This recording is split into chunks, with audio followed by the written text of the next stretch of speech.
Megan Taylor knew all about pressure. At 29, she was climbing the corporate ladder as a marketing manager for a fast-growing tech company in Chicago. Her days were a whirlwind of client meetings, campaign deadlines, and brainstorming sessions. To the outside world, Megan seemed like she had it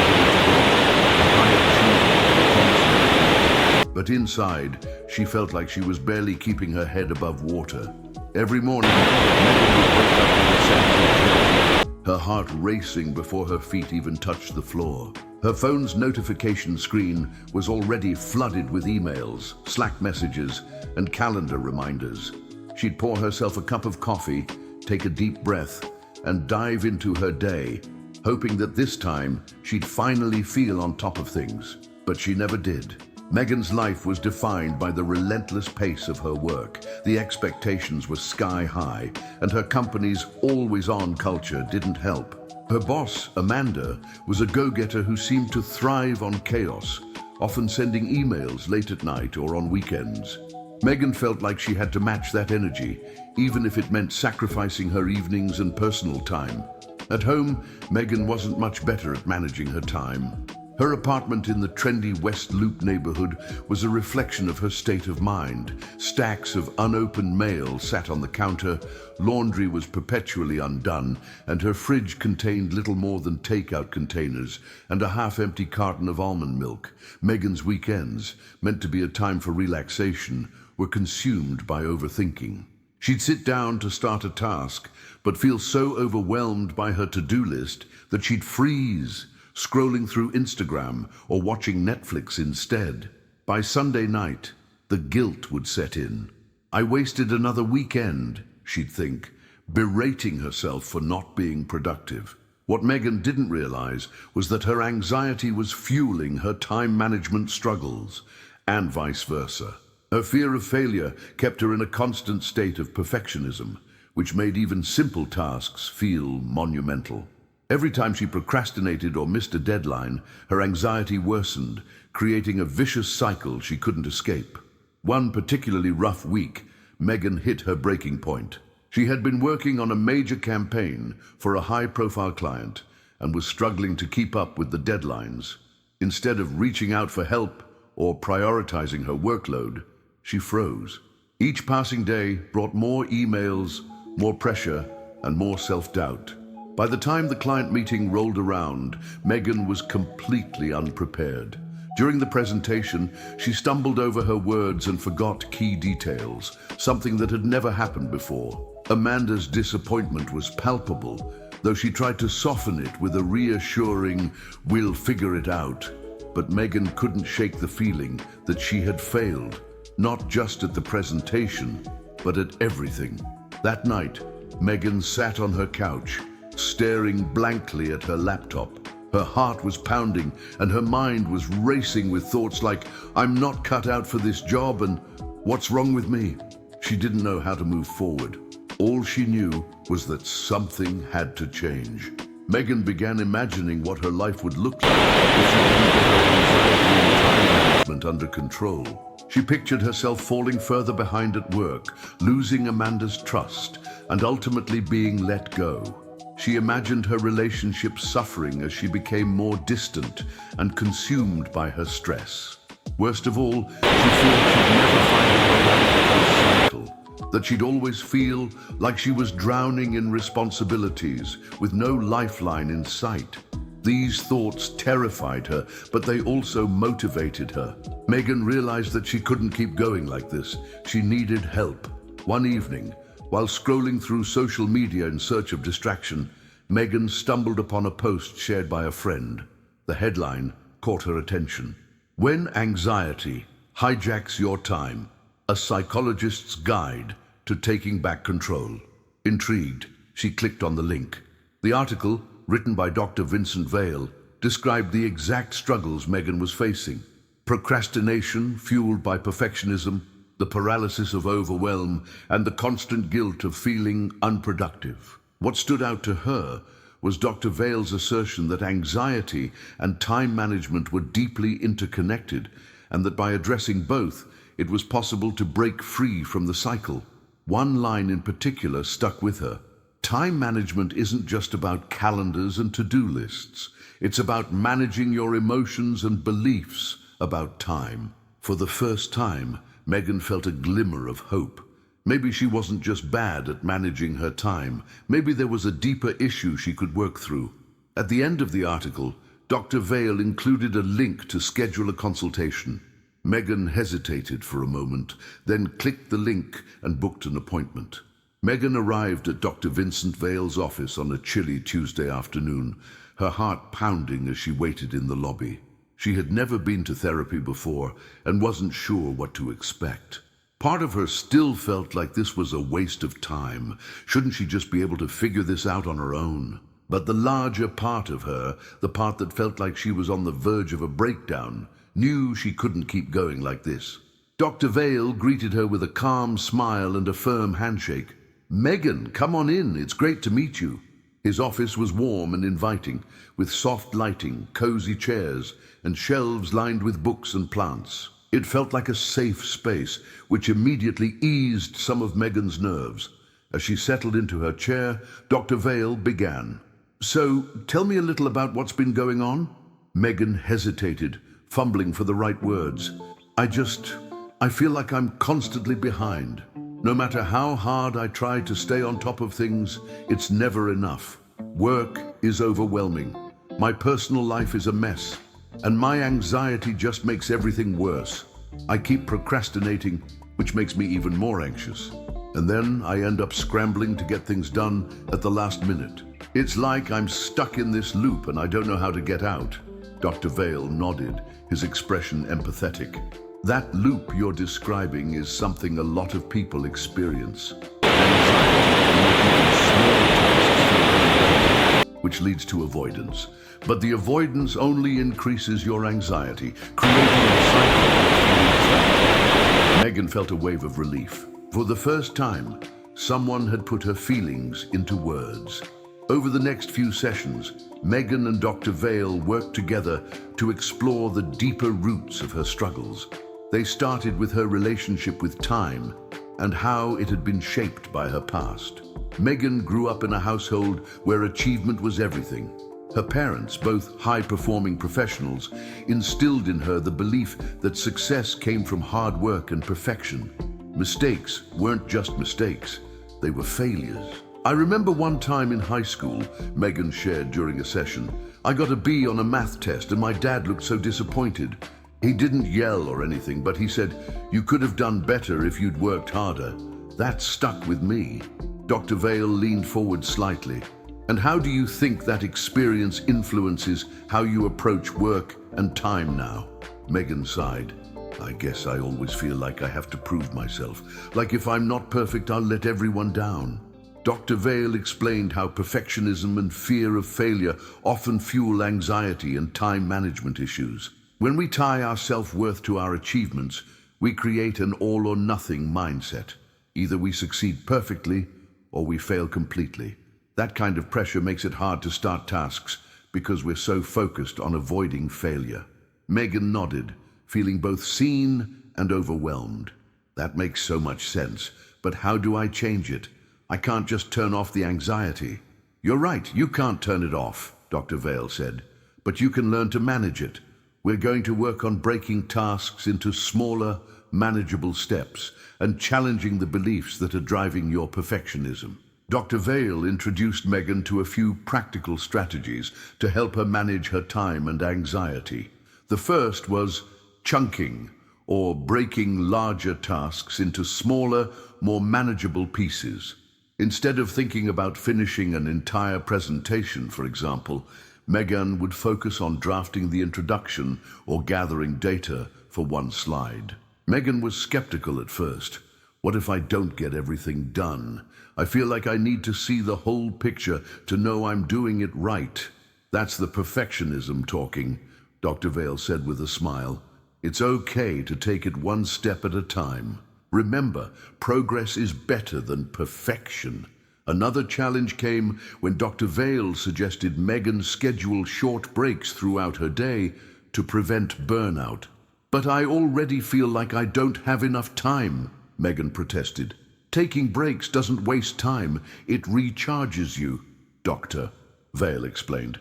When you're anxious and overworked, your brain isn't operating at full capacity. Giving yourself even 5 minutes to step away can make you more focused and productive when you return. Megan agreed to try it, though she wasn't convinced it would work. The next week, Megan reported back, I didn't think the breaks would help, but they actually did. I felt more refreshed, and I wasn't as stressed about the time I was taking off. Her biggest breakthrough came when Dr. Vale introduced the concept of self-compassion. You're so hard on yourself, Megan, he said. But what if you treated yourself with the same kindness and understanding you'd offer a friend? This was a foreign idea to Megan. She was used to pushing herself relentlessly, never pausing to acknowledge her efforts or progress. But as she began practicing self-compassion, celebrating small wins, and forgiving herself for setbacks, she noticed a subtle but powerful shift in her mindset. Megan had been making progress in her sessions with Dr. Vale, but she hadn't yet faced a situation that truly tested her newfound skills. That test arrived in the form of a last-minute work assignment, a major presentation for a potential client that her boss, Amanda, dropped on her desk late Friday afternoon. We need this by Wednesday, Amanda said, her tone brisk. You're the best person for the job. I know it's a lot, but I trust you'll deliver. Megan felt her chest tighten as the weight of the assignment settled on her. She nodded, swallowing her anxiety. Got it, she said, forcing a smile. The old Megan would have spiraled immediately, staying up late every night, obsessing over every slide and second-guessing every decision. But this time, she decided to approach the project differently. She opened her notebook and jotted down the strategies she had learned in therapy. Break the project into small, manageable steps. Set realistic goals for each day. Build in breaks to recharge. Practice self-compassion when things feel overwhelming. On Saturday morning, Megan sat down at her dining table, a cup of coffee in hand and her laptop open. Instead of diving into the presentation head first, she created a list of tasks, outlined the main points, gather supporting data, design the first 3 slides, review and refine. She decided to tackle just the first 2 tasks that day, giving herself permission to leave the rest for later. It felt counterintuitive. Shouldn't she try to get as much done as possible?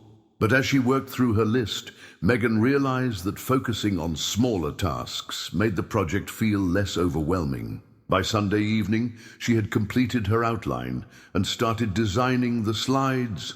For the first time, she didn't feel like she was racing against the clock. She even found time to watch a movie with friends, something she hadn't done in months. On Monday, Megan's anxiety flared as she reviewed her work. Her inner critic reared its head, whispering doubts. What if it's not good enough? What if Amanda hates it? Instead of letting the thoughts paralyze her, Megan turned to a strategy Dr. Vale had taught her, reframing. She asked herself, what's the worst that could happen, and what's the best that could happen? The worst-case scenario didn't seem as catastrophic. If Amanda doesn't like something, she'll give me feedback, and I can adjust. The best-case scenario, if this goes well, it could lead to more opportunities to shine. With this reframing in mind, Megan returned to her work with a calmer mindset. By Tuesday, Megan was nearly finished with the presentation. But as the deadline loomed, she found herself slipping into old habits. She spent 20 minutes tweaking the font on one slide and another 30, debating the wording of a single sentence. Realizing she was procrastinating, Megan took a deep breath and stepped away from her laptop. She grabbed her journal and wrote down her thoughts.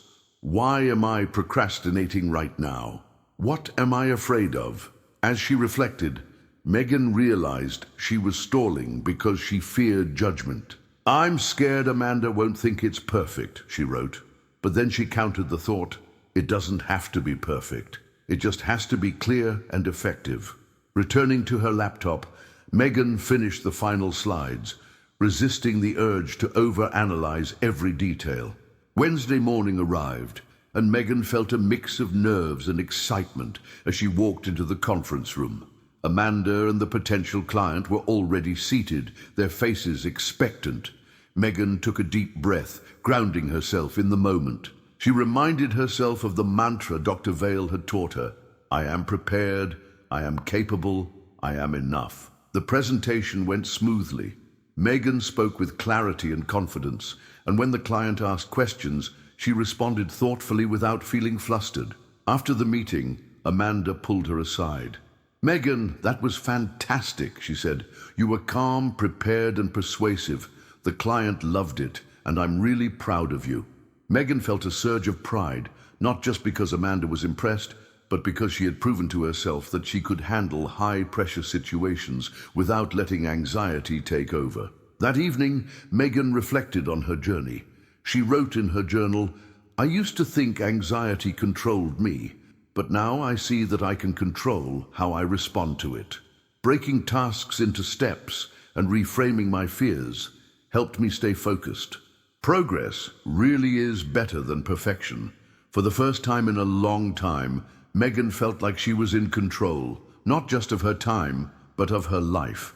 In the weeks following her successful presentation, Megan began to notice subtle but powerful changes in her daily life. The tools and strategies she had learned from Dr. Vale didn't just help her navigate work challenges. They started to reshape how she approached every aspect of her time and responsibilities. For the first time, Megan felt like she was living intentionally rather than reacting to the chaos around her. She no longer woke up dreading the day ahead. Instead, she started each morning with a clear plan and a sense of purpose. She found joy in ticking off tasks on her to-do list, not because she was racing to finish them, but because she had learned to focus on what truly mattered. Even when things didn't go according to plan, when a last-minute request came in from Amanda or a meeting ran long, Megan no longer spiraled into frustration or self-blame. She adapted, using the reframing techniques Dr. Vale had taught her. This isn't a failure, she would tell herself. It's just a detour. I can handle this. Megan's newfound confidence and calm didn't go unnoticed by those around her.